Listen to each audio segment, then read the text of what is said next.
नमस्कार. प्रकाश on basics वर आपलं स्वागत आहे. मी प्रकाश जोग. आजपासून आपण संस्कारांची ओळख करून घेऊया. सनातन धर्मात 16 संस्कारांना खूप महत्त्व आहे. हळूहळू त्याचं महत्त्व कमी होत आहे. त्याचीही काही कारणं आहेत, त्याच्याकडे मी नंतर येणारच आहे. ब्राह्मण, क्षत्रिय, वैश्य या तिघांनाही अगदी सुरुवातीच्या काळात संस्कारांचा अधिकार होता. त्या काळी मूळ शूद्र हे सनातन धर्माच्या बाहेरचे होते. त्यामुळे तेव्हा त्यांना या संस्कारांचा अधिकार नव्हता. पण आता स्थिती बदलली आहे. त्यामुळे अनेक संस्कार हे सर्वांसाठी खुले आहेत आणि सर्वजण हे संस्कार करतात. काही वेळेस ते 48 आहेत असं म्हटलं जातं, काही वेळेस ते 18 आहेत, काही वेळेस ते 16, काही वेळेस ते 11 आहेत. अशा अनेक संख्या मान्यता प्राप्त आहेत. पण 16 हा शब्दप्रयोगही आपण ऐकतो की 16 संस्कार केले पाहिजेत. त्यामुळे हे 16 महत्त्वाचे धरले जातात. आजही आपण यातले अनेक संस्कार करत असतो, पण आपल्याला त्याची ती विशिष्ट नावं माहीत नसतात. तो हा संस्काराचा भाग आहे हे माहीत नसतं. त्यांची मूळ नावं माहीत नसतात. तिथे काय होतं याची जाणीव कोणीतरी करून देत नाही. मुळात संस्कारांचा उल्लेख अथर्ववेदात आहे, गृह्यसूत्रात आहे, धर्मसूत्रातही आहे. गौतमांनी त्याची संख्या सगळ्यात जास्त, म्हणजे मी जे सांगितले ते 48 इतकी सांगितली आहे. अर्थात त्यांनी ती 40 आणि 8 गुण असा एक वेगळा भाग करून सांगितलेली आहे. संस्कार म्हणजे काय, त्यांचं महत्त्व काय, त्यांची वैशिष्ट्य काय, हे आपण आधी समजून घेऊया आणि मग हे मूळ 16 संस्कार कुठले आहेत याची चर्चा करूया. आज मी काही मुद्दे मांडणार आहे. सर्व संस्कारांची चर्चा झाल्यानंतर आपण हे मुद्दे एकदा परत बघितलेत तर संस्कारांबद्दलचं चित्र हे जास्त स्पष्ट होईल. कारण आज मी जर काही शब्द वापरले तर त्या संस्कारांची पूर्ण माहिती मी आत्ता देणार नाही आहे. म्हणूनसाठी हा प्रयत्न. मुळात संस्कार का, त्याची बॅकग्राऊंड काय, त्याच्याकडे आधी येऊया. आपल्या विश्वात प्रत्येक गोष्टीत उत्क्रांती होत असते. प्राण्यांच्यात होते, मानवात होते, समाजात होते, धर्मात, नीतीत, विज्ञानात, प्रत्येक ठिकाणी हा बदल होत असतो. काही चांगले बदल जर घडून आणायचे असतील तर त्याचा परिणाम म्हणून त्या गोष्टीची ताकद, स्थैर्य, क्षमता, टिकाऊपणा या सर्वात सुधारणा करता येते. म्हणजे ती गोष्ट आपण संस्कारित करतो असं म्हणायला हरकत नाही. बहुतेक वेळेस एकदा झालेला हा बदल उलटवता येत नाही. सायन्समध्ये याला वस्तूंसाठी ट्रान्झिशन पॉइंट असं म्हटलं जातं. एकदा बदल झाला की तो तसाच राहतो. मानवाच्या बाबतीतही हे शक्य आहे हे आपल्या ऋषींना जेव्हा लक्षात आलं तेव्हा त्यांनी आपल्या ऋषींनी यालाच संस्कार म्हटलंय. हा मूळ शब्द अर्थात संस्कृत सं आणि कृ यांना एकत्र करून बनलेला हा शब्द आणि मुळात अर्थ ही एकत्र करणे, नीट शिजवणे, तयार करणे, प्रक्रिया करून बदल घडवून आणणे असे अनेक अर्थ असले तरी त्या सगळ्यांचा अर्थ तोच होतो. हे सर्व अर्थ इथे अभिप्रेत आहेत आणि हे सर्वच संस्कार म्हणजे काय हे स्पष्ट करतात. संस्कार काय हे समजण्याचं सगळ्यात सोपं उदाहरण याचा विचार करूया आपण. दूध. आपल्याकडे दुधाला अतिशय महत्त्व आहे आणि अनेक प्राण्यांचं दूध असतं आणि दूध काढलं की ते थोडा वेळ टिकतं आणि मग ते खराब व्हायला लागतं. दुसरं वेगवेगळ्या प्राण्यांचं दूधही वेगवेगळ्या प्रमाणात वेगवेगळ्या कालांतराने खराब व्हायला लागतं. मग ते आणखीन टिकवायचं असेल तर काय करायला पाहिजे, तर वैज्ञानिक दृष्टीने त्याला पाश्चरायझेशन म्हणतात. आपल्याकडे आपण सरळ सरळ दूध तापवतो. मग त्याची पुढची पायरी, मग त्याचं दही बनवायचं, मग चक्का बनवायचा किंवा लोणी काढायचं, मग ते कढवायचं, मग त्याचं तूप बनवायचं. प्रत्येक प्रक्रियेनंतर दूध, दही, लोणी, तूप, त्याची पोटेन्सी, त्याची ताकद, त्याची क्वालिटी, त्याचा टिकाऊपणा, त्याचं सत्व, त्याचे उपयोग, त्यातली एनर्जी, या सर्व गोष्टी वाढतात. मग हे सर्व दुधावरचेच संस्कार आहेत. आणि जसे दुधावरचे संस्कार आहेत तसेच मानवावर ही संस्कार करणं शक्य आहे. हा महत्त्वाचा भाग आहे. आणि एक लक्षात घ्या, वेगवेगळ्या धर्मातही वेगवेगळे संस्कार असतात. आता दुधाचंच घ्या ना, की दुधाचं आपण तूप बनवतो, पण अशी शक्यता आहे की त्याचं तुम्ही चीज बनवा आणि तेही कितीतरी काळ टिकू शकतं. म्हणजे संस्कार वेगळ्या पद्धतीने वेगळा आहे. वेगवेगळ्या धर्मात असे वेगवेगळे संस्कार केले जातात. मुळात आपल्याकडच्या स्मृती सांगतात की जन्मतः माणूस हा शूद्र असतो. संस्कारांमुळे तो द्विज, ब्राह्मण, क्षत्रिय, वैश्य होण्याच्या योग्यतेला पोचतो. मी सांगितल्याप्रमाणे बाकीच्या मटेरियल्सवर हे असेल तर ते ट्रान्झिशन पॉईंट्स असतात. आपलं स्वतःचं पूर्ण आयुष्याचं चक्र हे अशा अनेक टप्प्यांनी बनलेलं आहे. शबर मुनींबद्दल आपण चर्चा केली. शबर भाष्यात असं म्हटलं आहे की जीवाला विशिष्ट कर्मासाठी तयार करतो तो संस्कार. संस्कार हा धर्माचरणाचा एक भाग आहे. त्याला धार्मिक अधिष्ठान आहे. त्यामुळे संस्कार हे विधिपूर्वक केले पाहिजेत. विशिष्ट वय, काल, मर्यादेनुसार ते केले जातात. या सगळ्यांना एक विशिष्ट अनुक्रम आहे, तो पाळलाच पाहिजे. शरीराची वाढ त्या प्रमाणात झालेली असेल तरच तो संस्कार केला पाहिजे असं आपले ऋषीजन सांगतात. मग फक्त माझ्याकडे खूप पैसा आहे, वेळ आहे, काय पुढच्या आठवड्यात काही काम नाही आहे, अंत्येष्टी करून घेतो, चालणार नाही. त्यामुळे त्याचा जो सिक्वेन्स आहे तो तसाच पाळला पाहिजे. त्याच काल्या मर्यादेत आणि त्याच पद्धतीने तो केला पाहिजे. त्यांना तिथी, पंचांग, मुहूर्त इत्यादीनुसार योग्य वेळी करणं हे अपेक्षित आहे. आणि तेही विशिष्ट पद्धतीने केलं पाहिजे. त्याची चर्चा मी करणारच आहे. आणखीन एक गोष्ट लक्षात घेतली पाहिजे की स्त्री आणि पुरुष हे वेगळे असतात. बायोलॉजिकली पण ते वेगळे आहेत.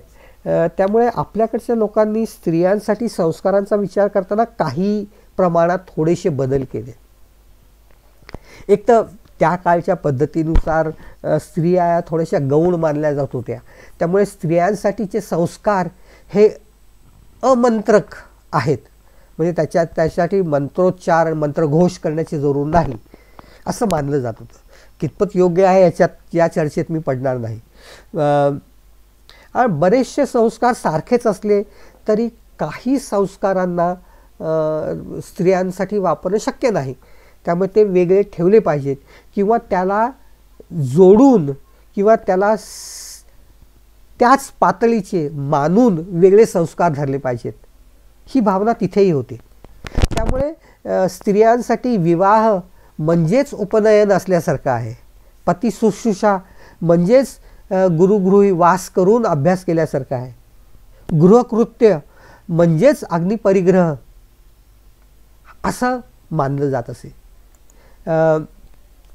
आणखीन एक गोष्ट लक्षात घेतली पाहिजे की हे चक्र आहे 16 संस्कारांचं.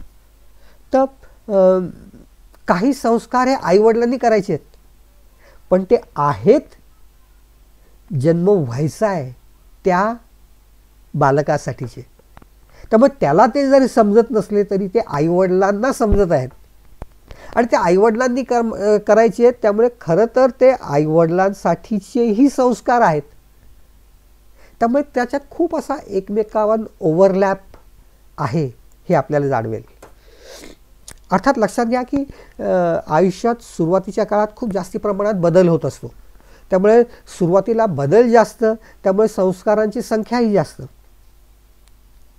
मुळात संस्कार हा एक विधींचा समूह आहे. तर धार्मिक अधिष्ठान आवश्यक आहे. गर्भधारणेपूर्वीपासून ते दहनानंतरपर्यंत संस्कार पसरलेले आहेत. या प्रत्येक टप्प्यावर मानवाला संस्कार करून सुयोग्य बनवत जाणं हे संस्कारांचं काम आहे.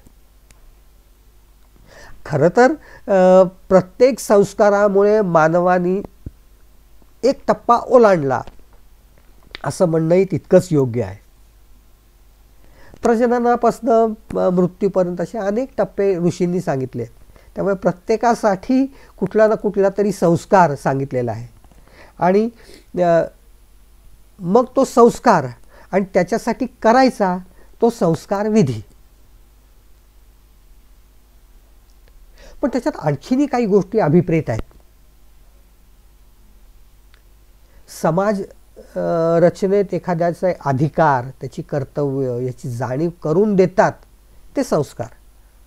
दोघांनाही, समाजालाही आणि त्या व्यक्तीलाही. संस्कारांचा मूळ उद्देश व्यक्तीला चारही पुरुषार्थांसाठी नीट, व्यवस्थित, सुयोग्यपणे तयार करणं आणि त्याची त्याला जाणीव करून देणं. धर्म, अर्थ, काम, मोक्ष प्रत्येक ठिकाणी त्याची कर्तव्य काय आहेत, त्याचे अधिकार काय आहेत, त्यांनी काय केलं पाहिजे, कसं वागलं पाहिजे, या सर्वाची जाणीव करून देतात ते संस्कार.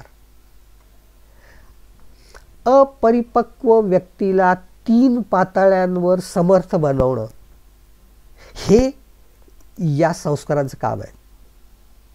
व्यक्तिगत, कौटुंबिक आणि सामाजिक यांनी तिन्ही पातळ्यांवर त्याला बदलाची जाणीव करून देतात, काय करायला पाहिजे त्याची जाणीव करून देतात आणि कसं केलं पाहिजे याची जाणीव करून देतात. एक उदाहरण घेऊ साधं. उपनयन चर्चा मी नंतर करणारच आहे, पण त्याला नेऊन गुरुकडे गुरुगृही जाऊन शिकण्यासाठी तो योग्य झाला हे सांगणारा हा संस्कार.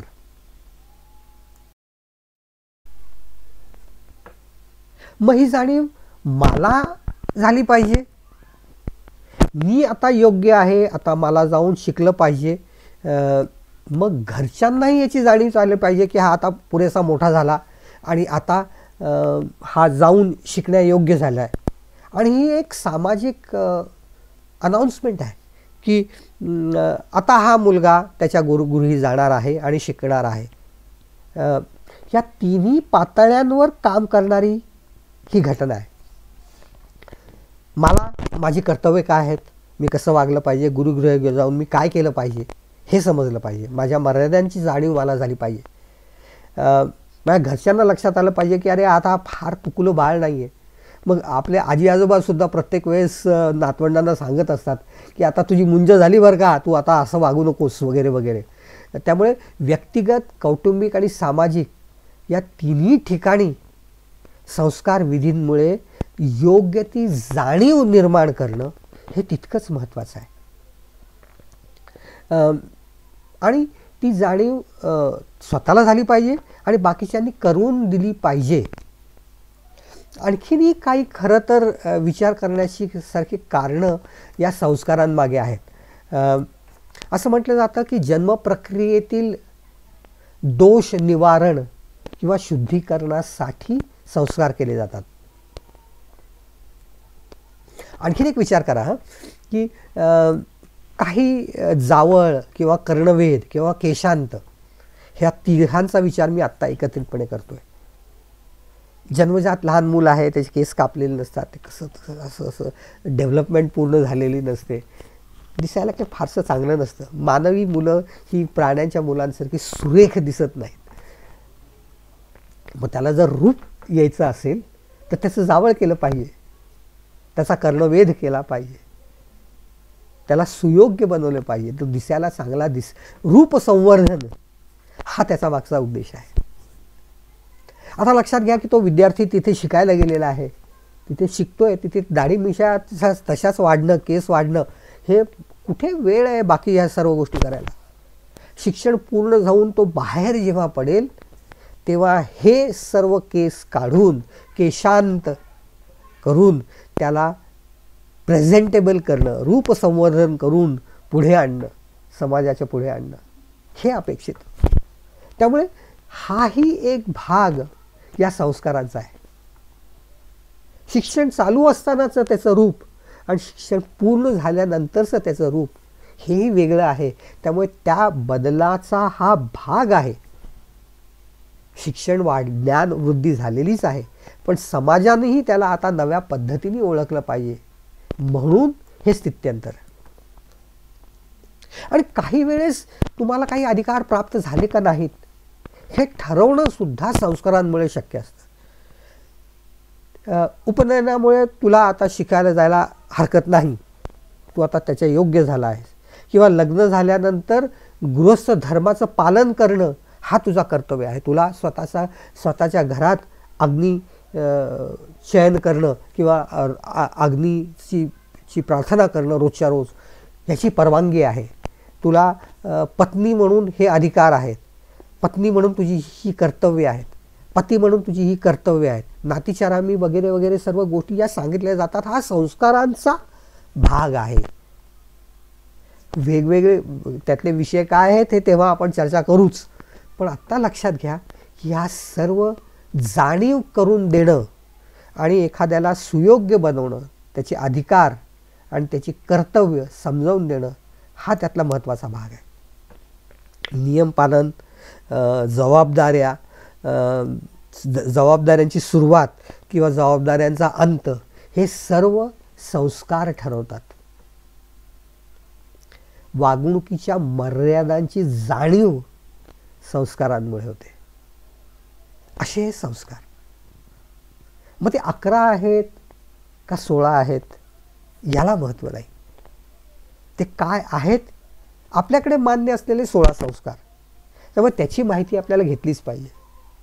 मी ही जी बॅकग्राऊंड आहे संस्कारांची ती तुम्हाला आज सांगितलेली आहे. ती तुम्हाला आवडली असेल तर या चॅनलला लाईक करा, सबस्क्राईब करा, तुमच्या मित्रपरिचितांना सांगा. काही शंका असतील तर नक्कीच लिहून कॉमेंट्समध्ये विचारा. कुठले संस्कार आहेत, त्यांची नियमावली काय आहे, त्यांची पद्धत काय आहे, या सर्वाची चर्चा आपण पुढच्या वेळेसपासून करूया. तोपर्यंत नमस्कार.